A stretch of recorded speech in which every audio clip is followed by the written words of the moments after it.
The winds of trade are shifting again, and this time, the storm is brewing between Washington and Ottawa. From the vast pine forests of British Columbia to the rolling dairy farms of Quebec, Canada's most valuable exports have long flowed steadily south into the United States. But under Donald Trump's renewed push for aggressive tariffs in 2025, that long-standing economic relationship is facing one of its biggest tests yet. Today, we're unpacking how this fight began with lumber, spread to dairy, and where Trump's tariff hit list might go next. And before we dive in, make sure you subscribe to Traveling Vibes so you don't miss our deep dives into the biggest global stories shaping your world. The roots of this trade dispute run deep. Lumber has been a sore point between the U.S. and Canada for decades. Canada's softwood lumber industry benefits from government-managed forests and lower stumpage fees, which American producers claim is an unfair subsidy. Trump seized on that grievance, slapping steep tariffs on Canadian lumber early in his administration. The official justification was to protect U.S. jobs and sawmills, but the reality is more complicated.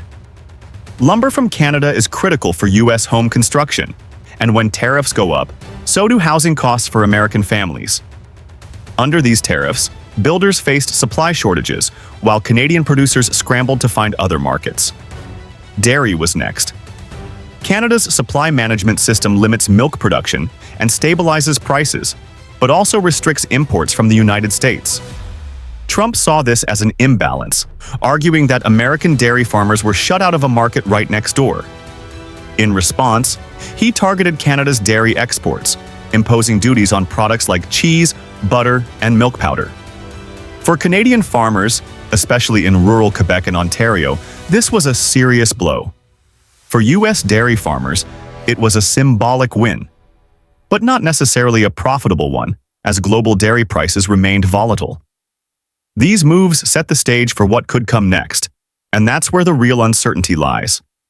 Trump's approach to trade is highly transactional, and he's made it clear he's willing to go after any sector where he sees an advantage. Energy could be a prime target. Canada is the single largest supplier of crude oil to the U.S., and pipelines like Keystone have long been flashpoints. Tariffs on Canadian oil would send shockwaves through both economies, potentially driving up gas prices for American consumers and hitting Canada's energy sector hard. Agriculture beyond dairy could also be in the crosshairs. Canadian beef, pork, and grain exports are competitive in U.S. markets, and Trump has signaled frustration with agricultural trade imbalances. Slapping tariffs on these goods could be framed as protecting U.S. farmers, but in practice, it might trigger retaliation that hurts American agriculture exports to Canada. Remember, trade disputes rarely stay one-sided. The auto sector is another high-stakes arena. Canada and the U.S. have an integrated auto supply chain, with parts and vehicles crossing the border multiple times before they reach consumers.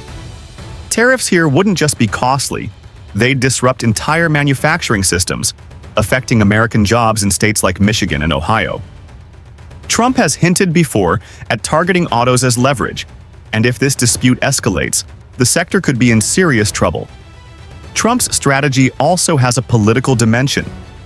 Tariffs are a powerful messaging tool, allowing him to position himself as defending American workers against foreign unfairness.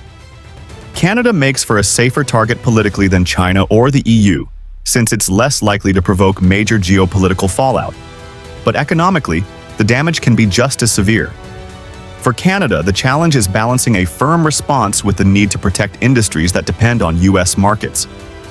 Ottawa has historically retaliated dollar for dollar on tariffs, choosing symbolic products that hit politically sensitive U.S. regions. In the past, this has included bourbon from Kentucky, orange juice from Florida, and motorcycles from Wisconsin.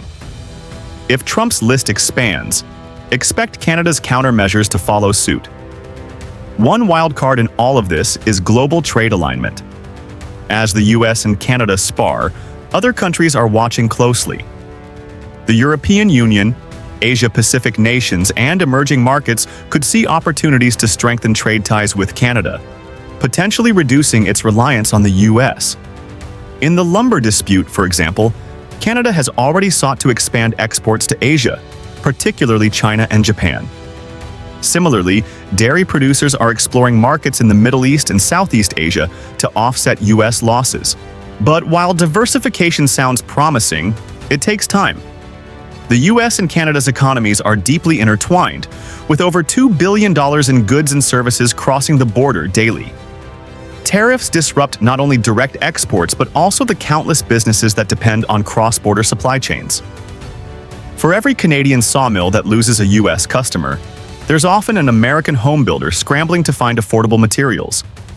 For every Canadian dairy co-op that takes a hit, there's an American retailer losing a supplier. Looking ahead, the question isn't just what's next on Trump's tariff hit list. It's how far is he willing to take this? If the pattern continues, we could see tariffs extend to steel and aluminum again, revisiting the disputes of his first term. Agricultural products like canola oil or maple syrup could be targeted for symbolic impact. Even high-tech sectors like Canada's growing clean energy and battery industries could face scrutiny if they're seen as competing with U.S. priorities. For both nations, the stakes are high. Tariffs can be politically popular in the short term, but they often carry hidden costs that surface later. Higher consumer prices, strained business relationships, and reduced competitiveness in global markets. The lumber and dairy disputes have already shown how quickly a single policy decision can ripple through entire industries. Expanding that list could amplify the economic strain on both sides of the border. In the end, this isn't just a story about tariffs. It's a story about the delicate balance of a trade partnership that has, for decades, been one of the strongest in the world. The question now is whether political strategy will outweigh economic stability, and whether Canada and the U.S. can find common ground before this dispute grows into something far larger. One thing is certain: from lumber to dairy, the tariff storm is far from over, and the next chapter could hit even closer to home.